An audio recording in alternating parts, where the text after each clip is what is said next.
Olá, bem-vindo ao nosso 6º dia de devocional. A gente tem caminhado, está completando aqui uma semana de devocional todos os dias e eu oro para que todos esses dias você tenha conseguido participar, que o Espírito Santo tenha falado ao seu coração. Talvez você não conseguiu ver todos os dias no mesmo horário, mas o importante é que todos os dias você teria um tempo para meditar na palavra de Deus, lembrando as promessas do Senhor, lembrando o que Cristo fez e preparando o teu coração, expectando no teu coração o desejo pelo Natal, e agora um Natal não de consumismo, não de apenas juntar amigos, mas de trazer à memória o sentido verdadeiro do Natal, que é Jesus Cristo. Então, você esse ano tem esse encargo na ceia da tua família. Você diz assim, Redson, mas na minha família ninguém é crente. Mas você vai parar e vai perguntar assim, posso orar por vocês? Eu vou deixar esse desafio para você.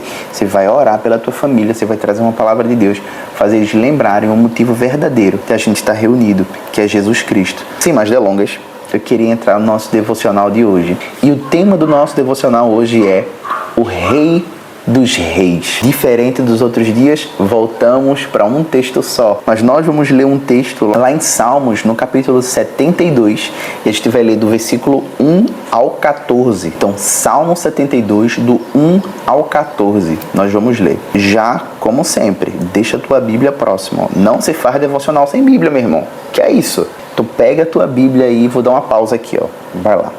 Você vai, pega a tua Bíblia, onde tiver, traz para perto, a não ser que você esteja no trabalho, ou você esteja no carro, não sei em que condição você está ouvindo, aí você está perdoado, tá certo? Estendo graça, estendo graça sobre a sua vida. Mas caso você esteja em casa assistindo, pega a Bíblia, vai, pronto, acredito que deu tempo, enquanto eu estou falando aqui, de você ter pego sua Bíblia, ok? Então vamos ler junto, Salmo 72, do 1 ao 14. Está escrito: reveste da tua justiça o Rei, ó Deus, e o Filho do Rei da tua retidão, para que ele julgue com retidão e com justiça os teus que sofrem a opressão. Que os montes tragam prosperidade ao povo, e as colinas o fruto da justiça. Defenda ele os oprimidos entre o povo e liberte os filhos dos pobres. Esmague ele o opressor. Que ele perdure como o sol e como a lua por todas as gerações. Seja ele como chuva sobre uma lavoura ceifada, como aguaceiros que regam a terra. Floresçam os justos nos dias do rei, e haja grande prosperidade enquanto durar a lua. Governe ele de mar a mar, desde o rio Eufrates até os confins da terra. Inclinem-se diante dele as tribos do deserto, e os seus inimigos lambam o pó. Que os reis de Tarsis e das regiões litorâneas lhe tragam tributo. Os reis de Sabá e de Sebá lhe ofereçam presentes.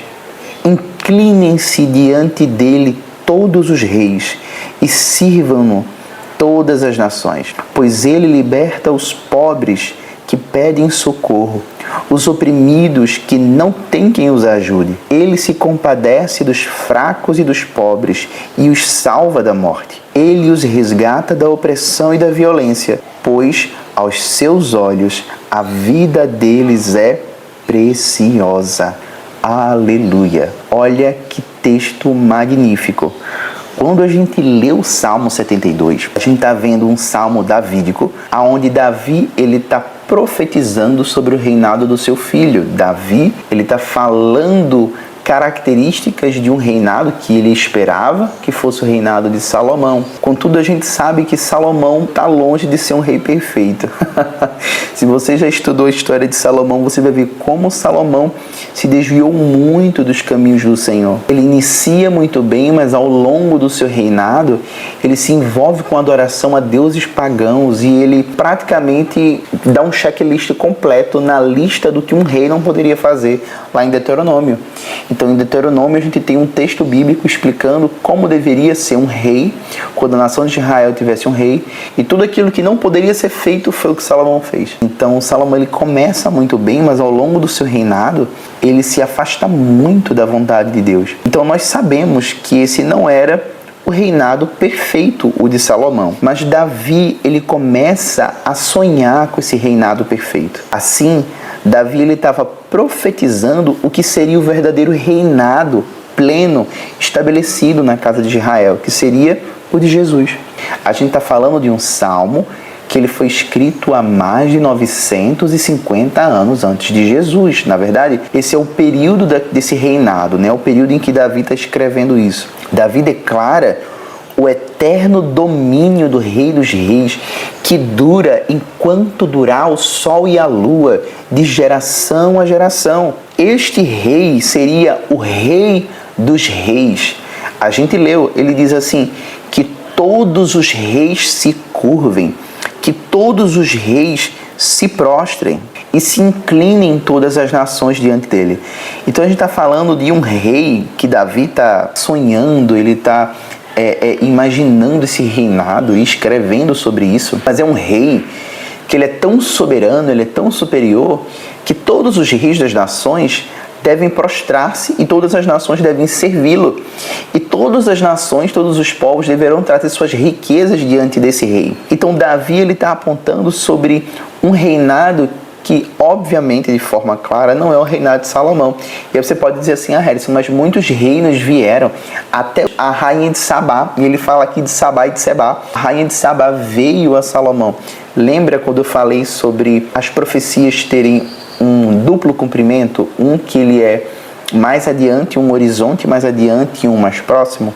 Então, as profecias, elas têm esse caráter, principalmente as profecias que apontam, de certa forma, para o cumprimento messiânico, para o reino do Messias. Então, essas profecias, elas têm esse duplo cumprimento, parcial, no tempo presente, no horizonte mais presente, e pleno, completo, perfeito, no segundo limiar, no segundo horizonte mais distante, que seria em Jesus Cristo.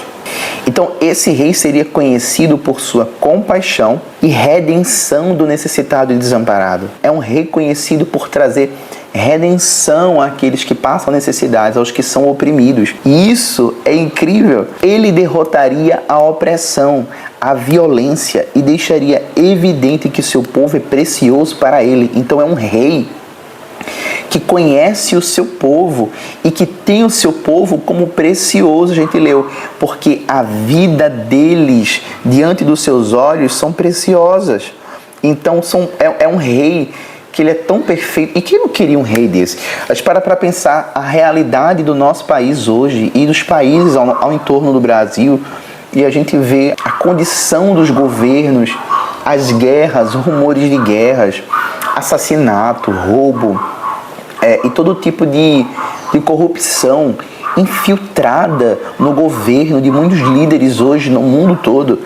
E a gente está olhando um rei que ele é justo, um rei que ele abraça a causa do perdido, um rei que ele é tão bom que todos os reis prestam serviço a esse rei.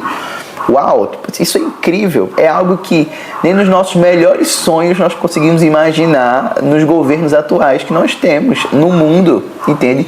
Nas gerações que se passaram e na nossa geração, e provavelmente nas próximas gerações também. Então, Jesus, esse líder perfeito, esse rei perfeito. Davi sabia que a compaixão e cuidado com o povo de Deus, assim como sair para guerrear contra a opressão dos inimigos, eram características de um rei bom. Então, aquele rei que cuida dos que mais precisam e ao mesmo tempo vence os seus inimigos são sinais de um reinado perfeito, de um rei perfeito. Aquele cujo julgamento e humildade nunca seriam comprometidos. Então, Davi ele começa a trazer essas características que até então ele sonha sobre o seu filho, sobre a sua descendência, e ele, sem querer, aponta para Jesus que viria da sua linhagem real. Jesus nasce da descendência de Davi. A gente sabe que Jesus não nasce, porque a gente pode pensar assim, né? Mas se Jesus nasceu de Davi, por que Jesus já não era rei automaticamente, já que ele era da linhagem de Davi? Porque a gente sabe que vai haver um período do reino dividido. E no período do reino dividido, nós vamos ter a nação se separando no reino de Judá e no reino de Israel. Das 12 tribos, 2 tribos se separam, Judá e Benjamim, as outras 10 tribos se separam também e se tornam 2 reinos separados. E Israel nunca mais volta a ser aquele reino unificado como era antes, a ponto de um ir para o cativeiro da Assíria e outro ir para o cativeiro da Babilônia.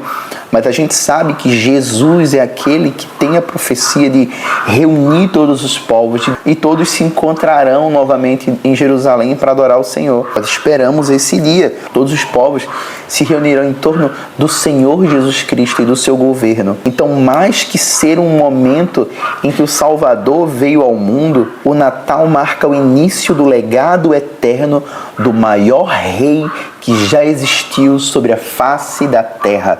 Um rei que reina neste exato momento na eternidade, que iniciou e inaugurou o reino na primeira vinda, mas que completará esse reinado na segunda vinda de forma plena, manifestará esse reino de forma plena. E o que é o reino? Reino no grego é basileia, é governo, é domínio. Deus estenderá o domínio do seu reino por meio de Jesus Cristo, e com cetro de justiça Jesus regerá todas as nações. Nós esperamos isso.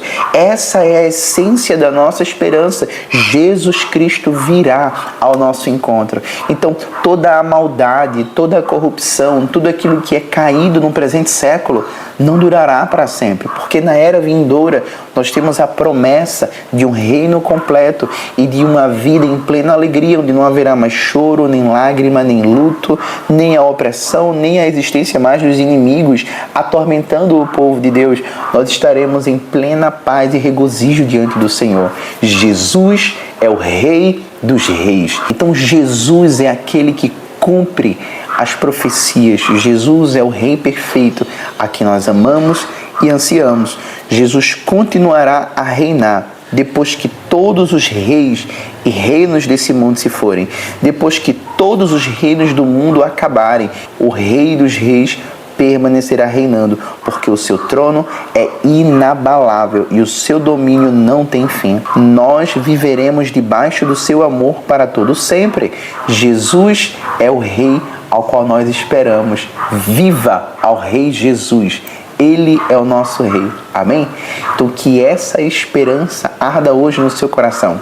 Pare para pensar. Talvez você nesse período olhe notícias difíceis, olhe para um lado, olhe para o outro e diga: Jesus, parece que o mundo está cada vez pior, está todo mundo ficando muito louco, está todo muito fora do padrão da tua palavra.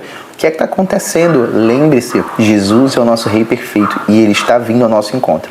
E nós ansiamos com expectativa no nosso coração por esse Rei perfeito, ao qual nenhum rei nessa terra se compara, nenhum líder nessa terra se compara. Nós esperamos o verdadeiro Rei, aquele que é digno de todas as coisas. Jesus Cristo nos ensina a orar: que venha a nós o teu reino e seja feita a tua vontade. Amém?